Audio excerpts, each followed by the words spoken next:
This video is going to show all the hardware that belongs on the standard Scuttle as of version 2.3 that's found on the GrabCAD website.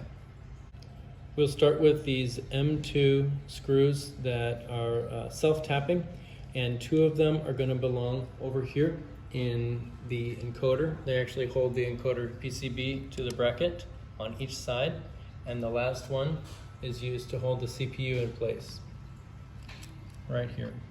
The next part is these brass inserts, M2.5 size, quantity 10, where two of them will belong on the left encoder holding it to the wheel bracket, and then two more on the right side. Then we have two that hold the motor driver onto the bracket and two spares for any additional accessory there. And then the last two belong in the battery pack assembly. The next piece is the M2.5 by 6 millimeter pan head screw. There are four of them. Two belong in the motor driver, securing it to the bracket, and two spare for this location. Then after that, we have another M2.5 with 10 millimeter length, quantity 8, and these ones have the countersunk head, where two of them belong in each motor driver bracket. Then two of them belong in, four of them actually belong in the battery assembly, two on the top and two down below. The M3 by 10 millimeter screws are used 3 in each motor, and they look like this, one on each side.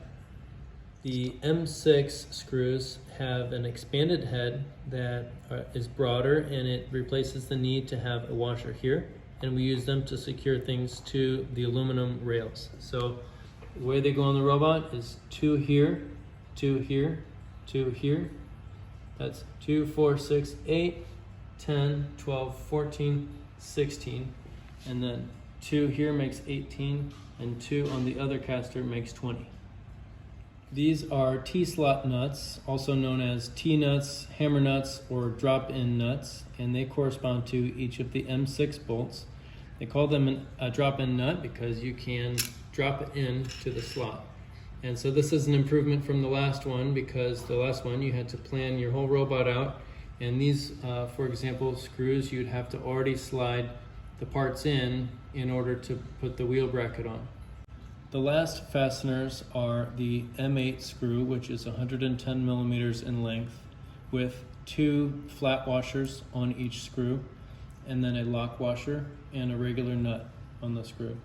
And where they go on the assembly is they behave as the axle, with 1 flat washer protecting the bearing, and then I'll use the opposing wheel to show the inside, where you have the other flat washer, the lock washer, and the nut.